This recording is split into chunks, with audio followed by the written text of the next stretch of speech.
ठीक है। आप क्या चाहते हैं कि इंडिया के साथ ताल्लुकात बेहतर नहीं होने चाहिए? मैं तो कभी नहीं चाहूंगा। ये हुई ना बात यार, शाबाश शाबाश। हमारा क्या मोटिव होना चाहिए कि इंडिया के साथ हम कब तजारत बहाल करेंगे? सबसे पहले हमारे कश्मीर का मसला हल होना चाहिए। मोदी साहब का साफ साफ ये कहना है कि हमने जम्मू कश्मीर से आर्टिकल 370 खत्म करके ना कश्मीर का मसला ही खत्म कर दिया है। अब पाकिस्तान हमसे क्या बात करेगा कश्मीर के? नरेंद्र मोदी तो गिलगित बल्तिस्तान भी हड़पना चाहता है। नरेंद्र मोदी तो आजाद कश्मीर भी हड़पना चाहता है। ये बातें बताई नहीं जाती, नजर लग जाती है। पाकिस्तान के जो इदारे हैं, जो गवर्नमेंट है, वो बड़ी कोशिश कर रही है कि किस तरह इंडिया के साथ हमारी ट्रेड बहाल हो जाए, बस किसी तरह दोनों मुल्कों के दरमियान तजारती मामला सीधे हो जाए, बॉर्डर खुल जाए। इंडिया का तो लेने देने कोई नहीं है। इंडिया को तो पता है कि आपके पास है ही कुछ नहीं है। आप मांगे तांगे के 4-5 अरब डॉलर रख के कह रहे हैं हमारे पास इतने पैसे हैं, ये वो कुछ भी नहीं है। ये इधर आप देख लें, लोगों के हालात देख लें, किसी से पूछ लें, हर बंदा परेशान है। गंदे नाले में डूब के मर क्यों नहीं जाते? वो बहुत आगे चले गए। अब हम उनके पीछे पीछे कि हमसे बात कर लो, अब उनका कोई लेना देना नहीं है। वो तो हमसे तकरीबन 100-200 साल आगे चले गए। हमारा अब उनसे कंपैरिजन ही कोई नहीं है। वो चाहें तो वो हमें सस्ती बिजली भी बना के दे सकते हैं, अगर वो चाहें तो किसान को खुशहाल भी कर सकते हैं, अगर वो चाहें। माफ करो बाबा, आगे जाओ आगे जाओ। ब्रिक्स मीटिंग की बात करें, चाइना और इंडिया साथ साथ बैठते हैं, डील्स करते हैं, ट्रेड करते हैं, उनके दरमियान भी बातचीत होती है। ये मामला इंडिया के पाकिस्तान के साथ खिलाफ है। चीन को ऐसा नहीं करना चाहिए था। इन्होंने पाकिस्तान को भी नहीं शामिल किया, क्योंकि पाकिस्तान ने उनका हर मुश्किल वक्त में साथ दिया है। वो कैसे? हर चीज में, उनकी इकोनॉमी में हर किस्म का मतलब साथ दिया है। तो उनको ये नहीं चाहिए था कि इंडिया को शामिल करना चाहिए था। अबे साले, पिछले दिनों में आपने देखा होगा कि बॉर्डर पे चीन के हमला हुआ था। चीन ने किया, इंडिया ने किया था ना। तो जो इन पे हमला किया वो उसी के साथ अपना कॉन्ट्रैक्ट कर रहे हैं। इनको चाहिए कि उस वक्त पाकिस्तान ने इनका साथ दिया था, तो पाकिस्तान को इनको चाहिए कि साथ मिलाए, इंडिया को बाहर निकाले। तो जैसे इंडिया कौन होता है कि हमें हमारे मुल्क को रोकने वाला? इंडिया तो मेन पार्ट है ब्रिक्स का। इंडिया को कैसे जो है वो चीन निकाल सकता है? कौन है ये लोग? कहाँ से आते हैं? हमें इधर 78 साल से ये बताया जा रहा है कश्मीर लेना है, कश्मीर जज्बे से लेना है। फलस्तीन में क्या हो रहा है, कश्मीर में क्या हो रहा है, हमें जज्बा ईमानी जगाया जाता है, ठीक है। इधर हर दूसरे खड़े आदमी से आप ये सवाल कर ले, हर दूसरा आदमी कहेगा मेरे अंदर जज्बा बहुत है, मेरे अंदर जज्बा बहुत है। नहीं, ये तो फिर पाकिस्तानियों में है, हम पूछ भी लेते हैं क्यों जी, जज्बा है कि नहीं? जज्बा है जी, क्यों जज्बा है कि नहीं भाईजान? बिल्कुल है।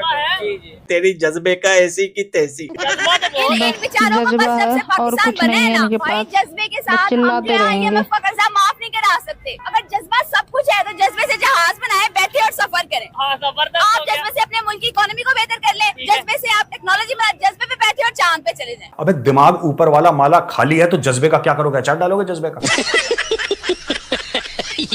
क्योंकि भारत पाकिस्तान का भी दुश्मन है, कश्मीरियों का दुश्मन है, कश्मीरियों पे जुल्म करता है। ये छिपकली कौन है? ये जो इंडिया भारत है तो वैसे ही पाकिस्तानियों के बहुत खिलाफ है, मुस्लिम्स के बहुत खिलाफ है। और भारत के लोग जितने भी हैं ये लोग टीसी करते हैं हर मुल्क के साथ, यानी कि इतना पैसा ये लगा लेते हैं कि हर कोई इनके साथ काम कर रहा है। लेकिन ये नहीं करना चाहिए ना, पाकिस्तान को ये चीजें सब समझनी चाहिए कि देखें ये लोग हमारे लिए बेहतर नहीं है, फिर भी ये क्यों चल रहा है सब कुछ, जितना जुल्म पाकिस्तानियों के साथ होता है। राधे राधे राधे। वहाँ पर फलस्तीनियों के साथ इतना जुल्म किया जा रहा है, आपको पता है, छोटे छोटे बच्चों के साथ। वो तो इसराइल और फलस्तीन की लड़ाई है ना आपस में, तो इंडिया ही करवा रहा है फलस्तीन के साथ ये सब कुछ। ये बताओ इंडिया से इतनी नफरत क्यों है? बस इंडिया से नफरत है क्योंकि वो हमारे पाकिस्तानियों से प्यार ही नहीं करते। देखिए ये पाकिस्तान एक वाहियात मुल्क है। कश्मीर तो हमारा पाकिस्तान का ही पार्ट होना चाहिए, हम क्यों इंडिया को दे दें? इस पे तो हमारी हुकूमत को ही स्टैंड लेना चाहिए और अपने इक़्तिदार को इस्तेमाल करते हुए अपना हिस्सा वापस लेना चाहिए उनसे। तेरे बाप का है हमारा हिस्सा मतलब कि कश्मीर हमें विरासत में मिला था क्या? हाँ, हमारी विरासत ही है। को क्या अब मतलब जहाँ जहाँ मुसलमान होंगे वो हमारी विरासत है। हमारी विरासत है। सऊदीया भी फिर हमारी विरासत हुआ, अफगानिस्तान भी हमारी विरासत हुआ, कतर, इजिप्ट सारे हमारी विरासत हुए। ये कैसी बात हुई है? बस हमारी विरासत ही होनी चाहिए। छोटी बच्ची हो क्या? यार देखो, जो उनपे जुल्म हो रहा है कम से कम वो तो ना होना, वो उससे तो बचाया जा सकता है ना उनको। एक थप्पड़ मारूंगा, मुंह का तबेला बना दूंगा। जितनी भी लड़कियां पाकिस्तान से हैं, इंडिया से हैं, जहाँ से भी हैं, मेरा उन सबसे सवाल है क्या वो सब की सब लड़कियां अपनी विल से अपनी मर्जी से पर्दा करती हैं, और अगर वो कर भी रही हैं, जैसे भी कर रही हैं, अपनी विल से कर रही हैं, सही है किसी और की दीदी, विल से कर रही सही हैं, है। फिर भी क्या वो सिक्योर हैं? हमने कब तक ये चादर के पीछे, बुर्के के पीछे भागते रहना है? यहाँ जितने लोग खड़े हैं, इनमें से पूछें, इनकी नानियाँ, इनकी दादियाँ, वो पहनती थी काला बुर्का।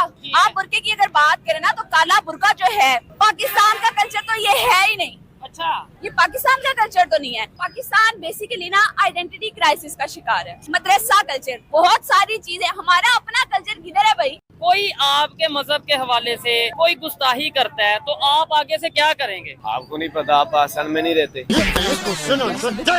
सीधे सीधे बोल रहे यार। हमारे इस्लाम के बारे कोई बात करेगा, हम उसको काट के ना रख देंगे, उसकी कब्र ना बना देंगे। ठीक हो आप गया। मुसलमान नहीं हो। ओ भाई मैं हाँ, मुसलमान हूँ, मैं पाकिस्तान में पाकिस्तान में फिर इस तरह का क्यों सवाल? आपको तो पता, उसको गान, उसको जमीन में साथ तय के अंदर उसकी गर्दन उतार दी जानी चाहिए। इसमें गुस्सा करने वाली क्या बात है? आप हमारे बाप को कोई गाली दे बर्दाश्त करेगा? नहीं होगा, नहीं हो। नहीं तो होगा। ये हमारे नबी पाक सल्लल्लाहु अलैहि वसल्लम के बारे में कोई बात करेगा ना, हम उसकी साथ नस्लें चीर के मार के मेरे पे गुस्सा ना करो। अगर क़यामत तक कोई नबी के बारे में बात करे, उसकी गर्दन उतार के रख दो। पाकिस्तान एक वाहियात मुल्क है।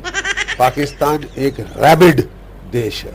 जैसे कि कुत्ता पगला जाता है, हर किसी को काटने दौड़ता है, ये हालत पाकिस्तान की है। ईरान ने जो 1 महीना पहले इसराइल के ऊपर 400 मिसाइल दागे थे, अब इसराइल ने अपना बदला लिया है ईरान से। क्या कहना चाहेंगे आप इस सारे मामले पर? ये बात को मेरी आज लिख के रख ले। इसराइल ने शिकस्त खानी और ईरान से खाएगी, और दुनिया की कोई ताकत इसको शिकस्त नहीं दे सकती। ईरान को इनको शिकस्त देगा, उनके अंदर जज्बा ईमानी बहुत तगड़ा है। पाकिस्तान की तरफ क्यों नहीं ये कुछ भी कर पा रहे? जब हमारी तरफ ये गलती से भी आंख उठाएंगे, सफे हस्ती से मिट जाएंगे भाई। अच्छा की औलाद। किसी मुल्क ने आज तक हिम्मत की है इंडिया के सिवा? इंडिया ने भी करके देख लिया था, क्या हाल हुआ था। आज पाकिस्तान में ऐलान करे, खुदा की कसम खा के कहता हूँ, आज ऐलान कर दे और सुबह का सूरज हमें सारे को चमन बॉर्डर पे चढ़ेगा। हम तो तैयार है भाई, हम कलमा पढ़ने वाले। तेरी माँ की कटर। आपने मुझे बताया कि आपकी कुछ फैमिली भी इंडिया से बिलोंग करती है। मेरी अल्हम्दुलिल्लाह 300 घर रहता है। ठीक है, मेरे इतने 300 घर मेरा बैठा हुआ है जलंधर शहर में। इंडिया के जलंधर शहर? जी, इंडिया के जलंधर शहर में बैठा हूँ। ठीक है, तो वो कैसी जिंदगी गुजार रहे हैं हिंदुस्तान? वो इंशाल्लाह अच्छी, ये पाकिस्तान से वो बहुत बेहतर है, बहुत उनका निज़ाम बहुत अच्छा है। लेकिन पाकिस्तानी तो यहाँ कहते हैं कि वहाँ पे रहने वाला मुसलमान जो है वो बदहाल है, उससे बड़ा जुल्म हो रहा है, उससे बड़ी ज्यादती हो रही है। बिल्कुल झूठ है, बिल्कुल झूठ है। कौन कहता है? वो मेरे सामने कहे कि ऐसे इंडिया में जुल्म होता है। जो ये पाकिस्तान में लेबल चल रहा है वो इंडिया में नहीं है। ये ऐसे इंडिया के खिलाफ बात उठाने से पहले ना थोड़ा सा अपना नॉलेज इस्तेमाल करे कि मैं क्या कर रही हूँ। ओहो, क्या बात है।